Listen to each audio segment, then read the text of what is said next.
Ketika masuk bulan Ramadan, maka setan-setan dibelenggu. Hadis masyhur itu sepertinya tidak berlaku di birokrasi. Buktinya, di bulan suci ini Komisi Pemberantasan Korupsi sudah membelenggu 2 kepala daerah yang diduga korupsi. Bupati Pekalongan, Padia Arafik, adalah salah satunya. Mantan penyanyi dangdut ini ditangkap KPK melalui operasi tangkap tangan atau OTT di Semarang. Ia diduga melakukan tindak pidana korupsi dalam pengadaan barang dan jasa. Kasus yang menjerat Padia itu berawal dari pendirian PT Raja Nusantara Berjaya atau RJB, perusahaan keluarga yang didirikan pada 2022. Perusahaan tersebut dibangun anak Padia Arafik, Muhammad Sabik Ashraf, dan suaminya Muhtarudin Ashraf Abu menjabat komisaris.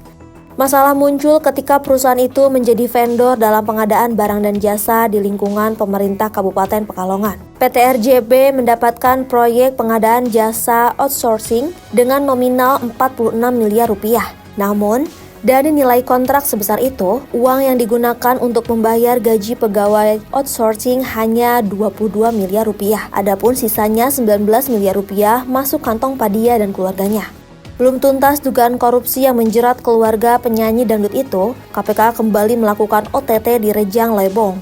Bupati Rejang Lebong, Muhammad Fikri Tobari, dijadikan tersangka terkait suap proyek di pemerintahan setempat. Jika Padia dan keluarganya menggoyang Partai Golkar melalui monopoli proyek, Muhammad Fikri Tobari mencatat rekor baru bagi Partai Amanat Nasional. Ia menjadi kepala daerah pertama dari PAN yang ditangkap KPK. Lantaran itu, Dewan Pimpinan Pusat PAN mencopot Fikri Tobari dari jabatannya sebagai Ketua Dewan Pimpinan Daerah PAN Rejang Lebong, Bengkulu.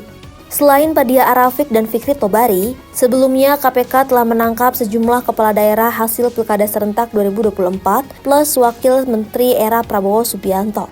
Ada Bupati Pati, Sudewo yang diduga memeras calon perangkat desa hingga miliaran rupiah dan Wali Kota Madiun Maidi yang dijerat pasal gratifikasi. Keduanya punya ikatan dengan Partai Gerindra. Sudewo dikabarkan sebagai pengurus partai di tingkat pusat, sedangkan Maidi sedang berproses menjadi ketua DPC Gerindra Kota Madiun. Selain mereka berdua, ada Immanuel Ebenezer, Wakil Menteri Ketenagakerjaan yang lebih dulu ditangkap dalam kasus dugaan pemerasan pengurusan sertifikasi keselamatan dan kesehatan kerja.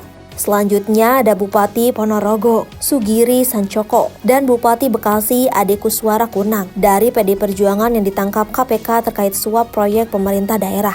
Sugiri Sancoko diamankan KPK terkait dugaan suap pengurusan jabatan, suap proyek pekerjaan di RSUD Ponorogo, dan gratifikasi. Sedangkan Ade Kuswara Kunang diduga menerima 9,5 miliar rupiah yang bersumber dari izin proyek di PMK Bekasi. Dalam kurun waktu 1 tahun, Komisi Pemberantasan Korupsi telah menangkap 9 kepala daerah hasil Pilkada Serentak 2024. Mereka yang baru dilantik pada Februari 2025 tak berkutik terjaring operasi tangkap tangan KPK. Selain dari Gerindra dan PDI Perjuangan, mereka yang ditangkap KPK ada Abdul Aziz, Bupati Kolaka Timur, Sulawesi Tenggara dari Nasdem.